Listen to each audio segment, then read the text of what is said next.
Khotbah Bapak Pendeta Jerman Butar-Butar, S. Tinggeha. Rizis Distris 30 Rio Pesisir. Dalam acara buntaon atau ibadah syukuran tahun baru di Resort Kacang Pulau Rupak, Minggu 16 Februari 2025. Tulis dari kegiatannya. Anak yang ketiga laki-laki juga, dia juga sudah lulus dari kuliahannya dan sudah bekerja di sebuah perusahaan di Kabupaten Pelalawan, Provinsi Riau, masih Provinsi Riau, di DD RAPD yang ada di Pangkalan Kunci, Kabupaten Pelalawan, Provinsi Riau. Anak Syekudan yang paling kecil, perempuan, belum menikah juga, telah selesai dari perkuliahannya dari Institut Teknologi Delhi. Dia sudah bekerja di sebuah perusahaan bidang IT. Sejak 12 Januari 2025 kami dilantik menjadi reses di Ria Kristen Barat Protestan, Distrik 30 Riau Pesisir, yang mana satu wilayah pelayanannya adalah Resort Kacang Pulau Rupak ini. Setelah melampaui 9 bulan, tanggal 2 sampai 9 Desember tahun lalu, kami terpilih satu dari 32 orang reses di AKBD dan mendapat tempat pelayanan di distrik 30 Riau Pesisir. Itulah kami dan keberadaan kami di sini juga keluarga, dan hari ini saya sangat bangga dan bersukacita kita mulai ketemu yang selama ini saya sudah mendengarkan Pulau Rupak, tapi dengan sudah 30 tahun melayani di gereja kita KKBD, baru kali inilah saya pertama kali bersama-sama dengan Bapak Ibu Saudara dan menginjakkan kaki di Pulau Rupak yang kita cintai ini. Akhir kata saya sampaikan untuk kita semua, jalur kita kembali ke tempat kita ini sebuah wisata yang kita lakukan juga dengan syukuran awal tahun Resort Kacang Pulau Rupak yang dipusatkan di AKBD Semai Banten. Tertulis dalam kitab Yeremia pasal 17 ayat 12 sampai ayat 18. Saya bacakan untuk kita semua. Tahta kemuliaan luhur dari sejak semula, tempat baik kudus kita, pengharapan Israel, Tuhan semua orang yang meninggalkan engkau akan menjadi baik. Orang-orang yang menyimpang daripadamu akan dilenyapkan di bumi, sebab mereka telah meninggalkan sumber air yang hidup, yakni Tuhan. Sembuhkanlah aku ya Tuhan, maka aku akan sembuh. Selamatkanlah aku, maka aku akan selamat. Sebab engkaulah kepujianku. Sesungguhnya mereka berkata kepadaku, di manakah firman Tuhan itu? Biarlah ia sampai. Namun belum pernah aku mendesak kepadamu untuk mendatangkan malapetaka. Aku tidak ingin hari bencana. Engkaulah yang mengetahui apa yang keluar dari hidupmu. Semuanya terpampang di hadapan engkau. Janganlah engkau menjadi sia-siakan hidupmu. Engkaulah perlindunganku pada hari malapetaka. Biarlah orang-orang yang mengingat aku menjadi malu, tetapi janganlah aku ini menjadi malu. Biarlah mereka terkejut, tetapi janganlah aku ini terkejut. Buatlah hari malapetaka menimpa mereka dan hancurkanlah mereka dengan kehancuran berkata. Demikian firman Tuhan. Bapak Ibu, saudara-saudara yang dikasihi oleh Tuhan kita Yesus,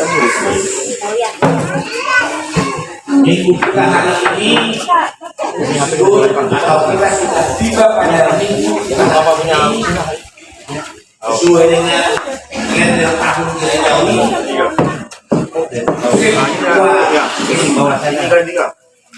Yang berarti 70 hari sebelum Tuhan kita Yesus dari antara orang mati.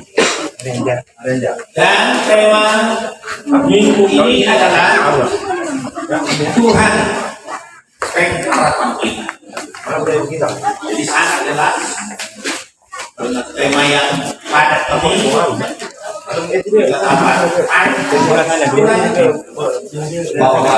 tidak ada pengharapan yang lain selain daripada Tuhan pengharapan. Bapak Ibu saudara-saudara, ketika kita sedang berhadapan dengan berbagai pergumulan hidup, pasti ada pergumulan, ada masalah, ada sesuatu hal yang tidak sesuai dengan harapan. Maka sebagai orang yang percaya, sikap yang kita ambil adalah siap menghadapi tantangan. Orang percaya itu kuat dan siap menghadapi tantangan.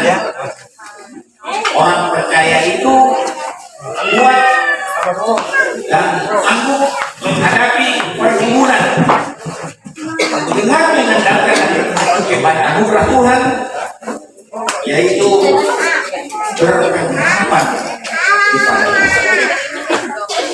Inilah yang diajarkan oleh Yeremia kepada kita ini di awal tahun ini, agar semua kita orang yang percaya kepada Tuhan ini, agar semua kita orang yang dikasihi oleh Tuhan ini, yang ditebus oleh darah Yesus itu, selalu berharapan kepada Bapak Ibu saudara-saudara. Di tengah tantangan, di tengah kekecewaan dan ketidakpastian, pengharapan adalah sebuah cahaya yang menerangi jalan, memberi kekuatan untuk terus melangkah. Untuk orang yang putus pengharapan, dia tidak akan mampu lagi melakukan sesuatu apapun. Itulah yang disebut dengan putus asa. Tapi orang yang percaya kepada Yesus, tidak ada istilah putus asa, tidak ada istilah menyatakan tidak mampu atau tidak sanggup. Tetapi dalam kita dalam Yesus kita diberi kekuatan. Kita yakin dan percaya sekalipun daya, kekuatan, kemampuan kita sungguh sangat terbatas, tetapi dengan mengandalkan harapan kita kepada Yesus kita menjadi kuat dalam kehidupan. Kita siap dan percaya. Kita keluar dari hubungan kita. Sekalipun jalan yang kita lalui terlihat sulit, dan sekalipun jalan yang kita lalui terlihat terlalu berat, tetapi karena pengharapan yang kita berangkat kepada Tuhan, Tuhan yang setia dan tidak pernah meninggalkan kita. Tuhan kita itu adalah sumber dari segala yang baik. Tuhan kita itu pemegang masa depan kita. Dan Tuhan di dalam Yesus Kristus tetap setia memenuhi janji-janjinya. Tuhan tidak pernah bohong. Tuhan tidak pernah tidak memenuhi janji-janjinya kepada setiap umat yang percaya kepadanya, kepada setiap orang yang sudah dikasihi dan ditebusnya. Bapak Ibu, saudara-saudara, melalui khotbah kita hari ini yang diambil dari kitab Yeremia ini semakin jelas kita lihat bagaimana Tuhan menyatakan dirinya sebagai sumber pengharapan sejati, dan bagaimana kita hidup dalam pengharapan yang teguh meskipun kadang-kadang kita berada di tengah badai. Jadi Tuhan menyatakan dirinya sebagai sumber pengharapan, dan bagaimana kita hidup menyikapi dalam pengharapan yang teguh dalam perjalanan kehidupan kita ini. Yeremia kita tahu adalah seorang nabi yang penuh dengan penderitaan. Yeremia satu dari beberapa nabi bergantian nama yang sudah dipilih Tuhan dari umat ibunya. Dia diutus dan disuruh untuk memberitakan Injil Tuhan bagi umat Israel, di mana ketika itu umat Israel sedang berperang, sedang dalam, dan sampai kadang-kadang umat Israel tidak mengerti Tuhan. Inilah tantangan yang dihadapi oleh Yeremia. Dia harus menyampaikan firman Tuhan ini kepada Israel yang konteksnya pada saat ini sedang dilanda oleh krisis iman. Ketika itu Israel tidak lagi percaya. Ketika itu Israel tidak lagi berjalan sesuai dengan janji Allah. Israel tidak melakukan kepada firman Allah dan tidak lagi bersandar mengandalkan pikiran dan tidak lagi bersandar mengandalkan Tuhan, tetapi dia sudah bersandar mengandalkan pikirannya sendiri. Tentu sebagai nabi Allah yang diutus benar-benar melihat dan dia tahu bahwa ketika manusia meninggalkan Tuhan dan bersandar kepada pemikirannya, Allah akan mendatangkan Tuhan. Dan itu kan tahu. Dia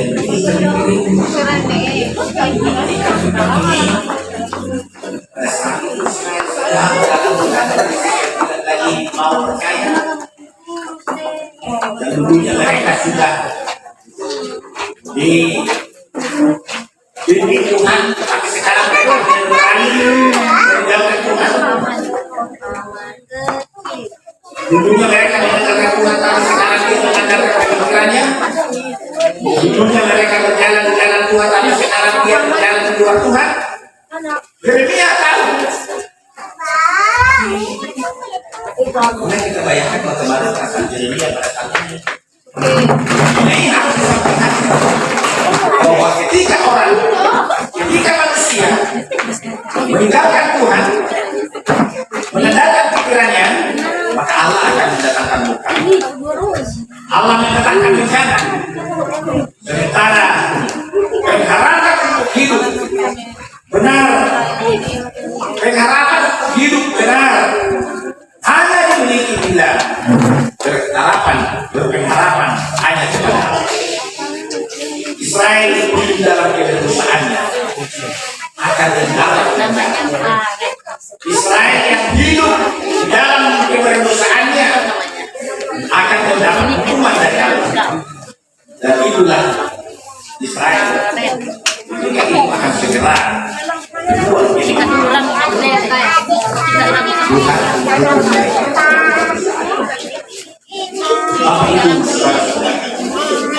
Sekalipun Tuhan menghukum umatnya karena Tuhan itu dia adalah Tuhan itu menghukum orang hidup dalam keberdosan. Karena Tuhan adalah Dia maha mengetahui semuanya.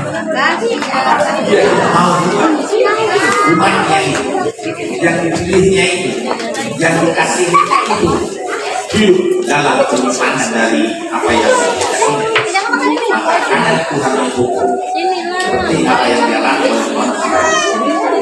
Namun sekalipun Tuhan menghukum umat Israel karena kedosaannya, namun Yeremia menyampaikan bahwa Tuhan tetap melakukan kebaikan bagi umat.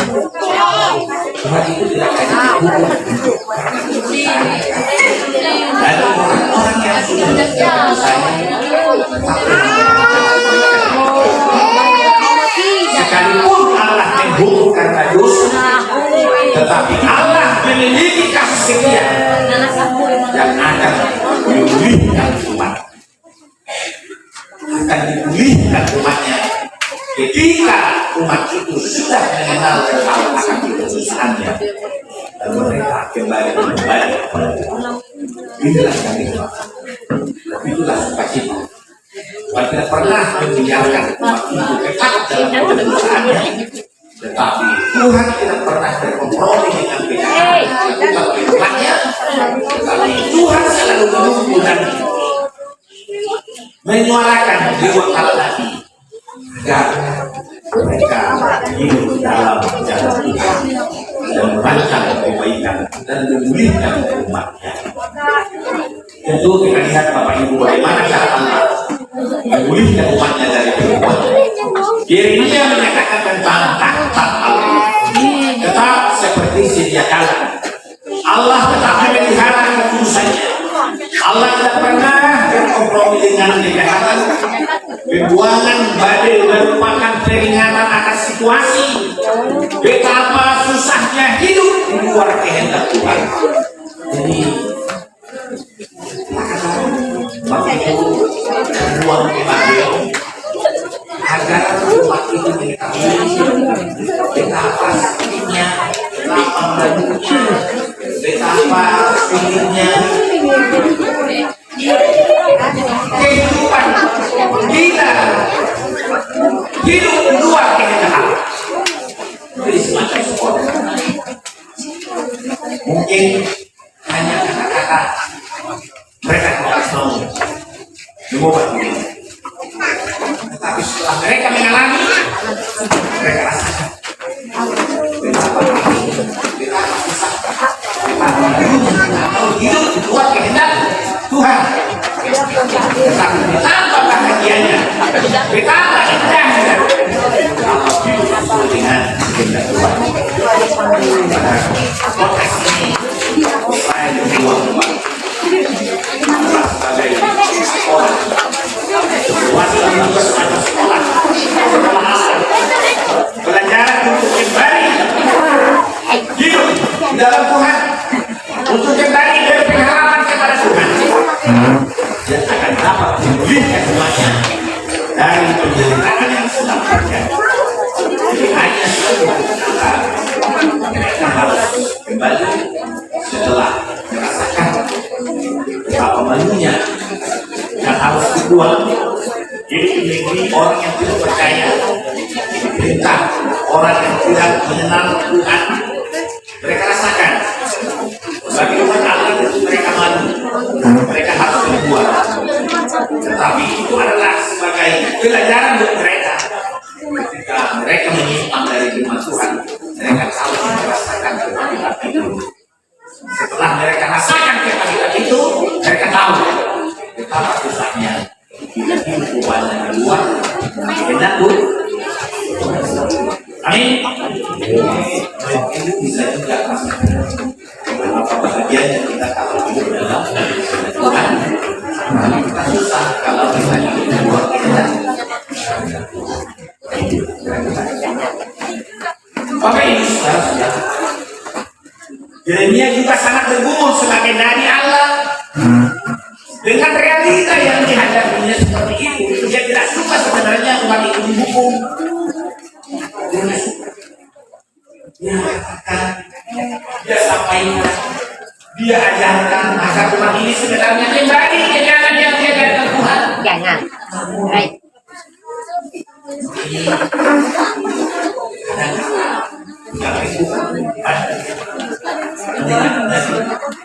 Bahkan dari ini menjadi yang suci, gak diterima, selalu ditolak, bahkan direndahkan.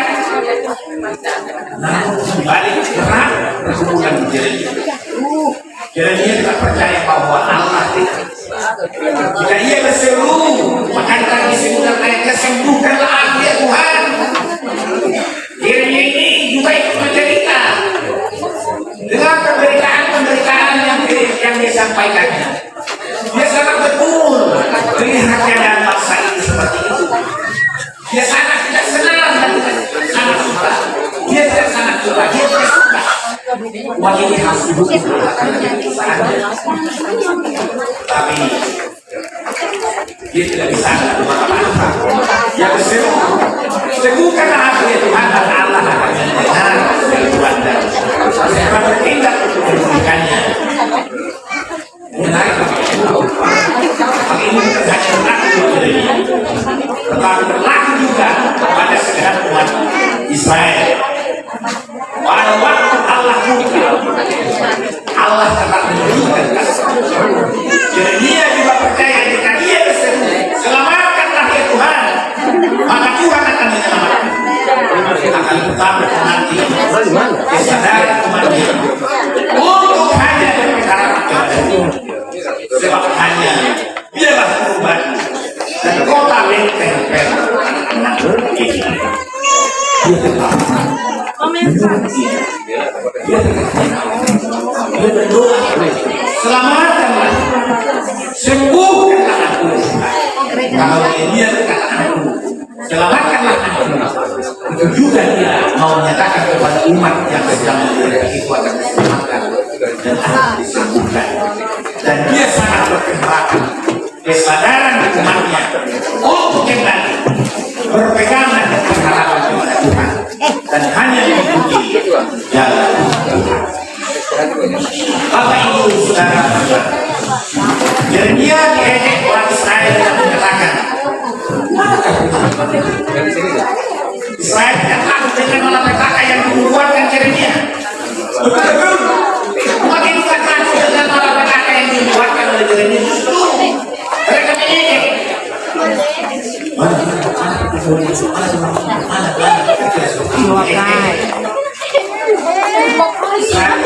Dengan malapetaka yang dibuatkan Yeremia, namun Yeremia tidak menanggapi ejekan Israel. Dia tetap memohon kepada Tuhan dan tidak ingin kecelakaan menimpa umat Tuhan. Walaupun dia diejek, walaupun dia dihina, walaupun dia ditolak, tidak pernah dia menginginkan kecelakaan menimpa umatnya. Yeremia memang tahu kesalahan besar yang dilakukan umatnya dan harus dilakukan. Yeremia jelas tahu kesalahan yang dilakukan umatnya dan harus mendapat hukuman. Namun di sisi lain Yeremia paham dan tahu dahsyatnya kasih karunia Tuhan. Yeremia tahu umat ini akan dihukum karena dosa, tapi Yeremia juga tahu betapa besarnya kasih Allah itu akan menyelamatkan nantinya setelah mereka bertobat. Sebenarnya dalam hatinya sekalipun dia tahu Tuhannya jahat, namun Yeremia tidak ingin dihukum Tuhan, tetapi sepenuhnya Yeremia menyerahkan hal itu kepada Tuhan dan dinilai. Karena Tuhan mengetahui apa yang keluar dari bibirnya, semuanya terpampang di hadapan mata. Janganlah engkau menjadi kedahsyatan begitu. Engkaulah perlindungan pada hari malapetaka. Dia membuat contoh. Pada hari malapetaka, Yeremia bersandar kepada Tuhan. Pengharapannya hanya kepada Tuhan. Biarlah orang-orang yang mengejar-ngejar aku menjadi malu, tetapi janganlah aku ini menjadi malu. Biarlah mereka terkejut, tetapi janganlah aku ini terkejut. Buatlah hari malapetaka menimpa mereka dan hancurkanlah mereka dengan kehancuran berganda. Bapak Ibu saudara-saudara, ketika terjadi seperti itu, ketika ada malapetaka yang menimpanya, Yeremia bersandar kepada Tuhan.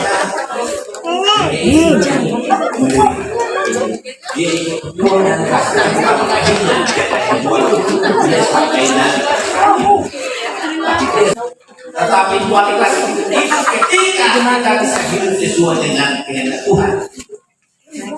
Orang yang hidup sesuai dengan kehendak Tuhan akan diberkati oleh Tuhan dan diberinya umur yang panjang, harta dan kekayaan dan kebahagiaan dan penuh dengan sukacita. Ada orang beranggapan kalau sesuai dengan kehendak Tuhan akan menjadi miskin. Siapa bilang?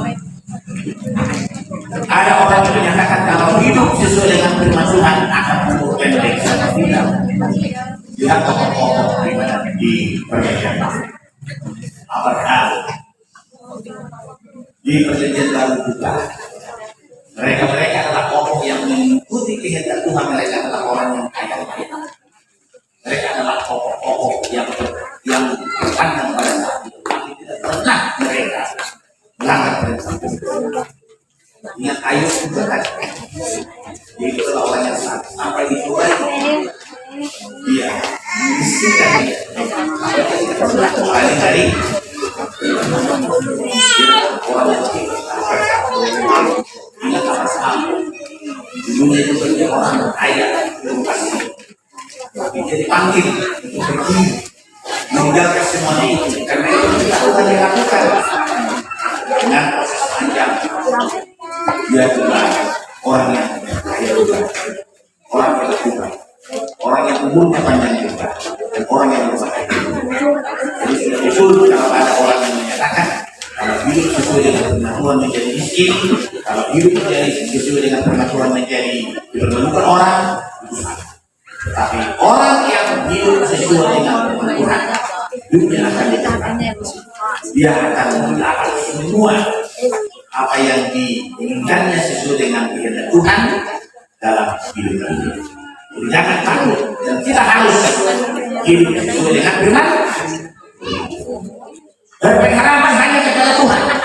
Jangan pernah bersandar pada pemikiran manusia. Kalau manusia itu terbatas, Tuhan yang maha kuasa. Itu yang kedua. Boleh Bapak Ibu kan? Yang ketiga, apa sampaikan sedikit. Besok kan jarang saya dapatkan. Ya jarang, mungkin 2 tahun lagi baru dapat kalau ada pesta. Yang ketiga yang terakhir. Tuhan adalah perlindungan. Tuhan adalah keselamatan. Tuhan itu perlindungan. Ada perlindungan yang lain. Ada tempat bersandar yang lain. Tuhan itu adalah tempat kita bersandar. Tempat perlindungan dan keselamatan. darah Yesus yang tercurah Septuagesima. Kita diingatkan 70 hari lagi kita akan merayakan Paskah, Jumat Agung dan Paskah. Darah Yesus yang tercurah itulah keselamatan umat manusia di dunia ini. Maka di luar darah Yesus tidak ada keselamatan di dunia ini. Amin. Jangan ragu-ragu. Kami sekolah minggu jangan ragu-ragu. Remaja, sepuluh, bapak dan ibu sekalian pernah ragu-ragu akan keselamatan ini. Kehidupan kita setiap kehidupan ini sudah dijamin. Rumah kita setelah rumah yang kita tempat sekarang sudah disediakan oleh Tuhan. Maka kita dijaga Tuhan waktu hidup dan setelah kehidupan ini kita sudah diselamatkan Dia. Kita lah orang yang paling bahagia ini. Manusia yang sudah diselamatkan itulah orang yang paling bahagia di dunia ini.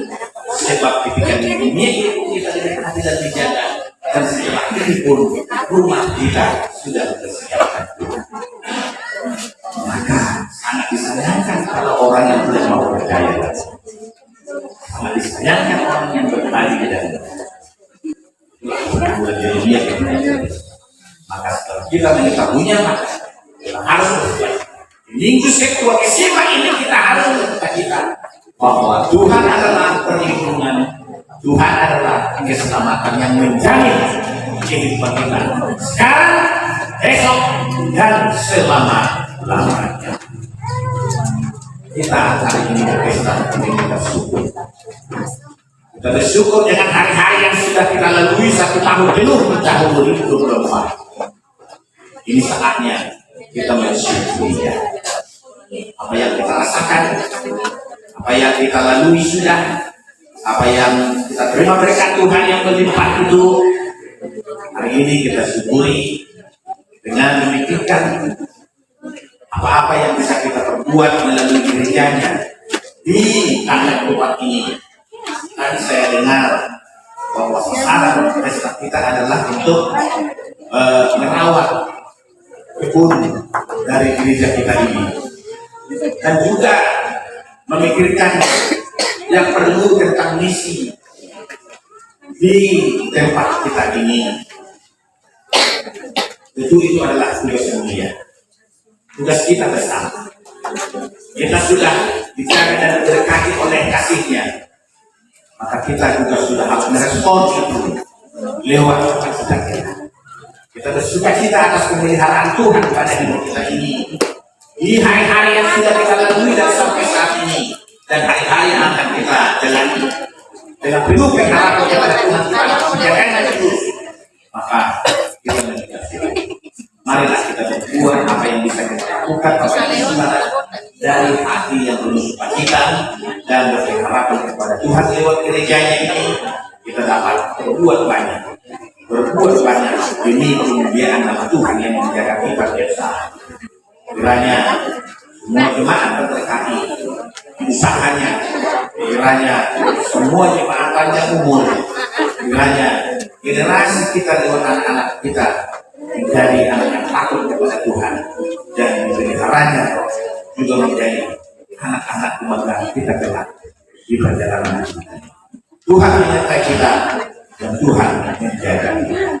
Amin. Kita berdoa. Terima kasih Tuhan atas firman-Mu hari ini. Di minggu Septuagesima, Tuhanlah pengharapan kami. Kami harus berpegang pada pengharapan hanya kepada-Nya. Kami harus hidup sesuai dengan kehendak dan Engkau sebagai Tuhan dan keselamatan Yesus Kristus. Darah yang tercurah itu menjadi keselamatan. Kematian dan kebangkitan itu adalah jaminan kehidupan kami. Bersuka cita atas itu. Kau memelihara kami sekarang, nanti dan selama-lamanya.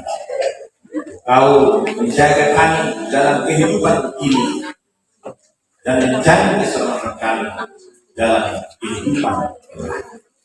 Dan itulah yang kami syukuri juga hari ini. Syukuran awal tahun dan besok macam perubahan.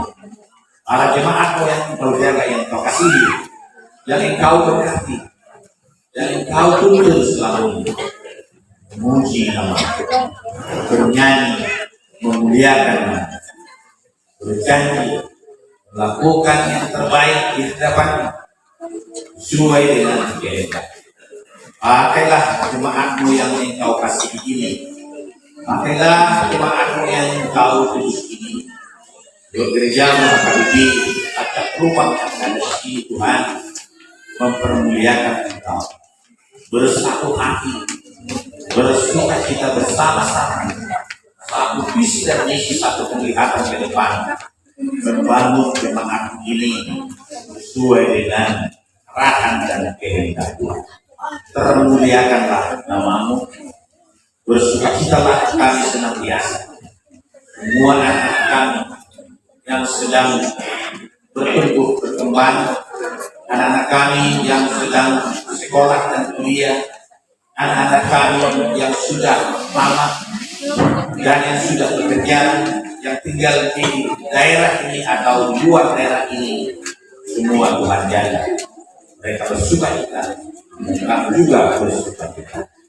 Kami memuji nama, berkatilah gereja-gereja, pos-pos pelayanan di atas rumah ini, juga masyarakat seluruh ini, yang senantiasa melihat kebesaran Tuhan, melihat perbuatan-perbuatan Tuhan yang indah ini, dan pakailah kembali untuk bersaksi, memuliakan dan memuji nama yang agung itu. Kami berdoa dan mengucap syukur juga kepada Tuhan atas penyertaan kepada para pelayan di daerah ini, pelayan sini juga, pelayan yang kita kudus di daerah ini, pendeta, guru jemaat, guru pro, diakones yang melayani misi, juga semua para pelayan lain yang Tuhan kudus di daerah ini. Pakailah mereka Tuhan seperti Yeremia yang selalu tak kenal dengan menyampaikan berita keselamatan, agar tak satu pun orang yang tidak mengenal, semua orang tahu bahwa engkau adalah keselamatan, engkaulah perubahan, dan engkaulah kehidupan yang mendorong dan juga menuntun perjalanan kehidupan manusia dari dunia ini sampai kepada kehidupan depan. Kami tahu semuanya itu adalah pekerjaan yang sungguh melelahkan dan berat, tetapi dalam Roh Kudus Tuhan menuntun mereka semua akan bisa berjalan sesuai dengan kehendak. Kami juga bersyukur dengan jemaat-jemaat kami yang sudah setia mengikuti dan hidup sesuai dengan firman. Berkatilah mereka, berilah mereka kebahagiaan, panjang umur, sukacita, melalui berkat-berkat Tuhan yang melimpah-limpah itu dari penghasilan mereka, dari pekerjaan mereka sehari-hari. Akhirnya pada hari ini kami mensyukurinya itu lewat gereja ini.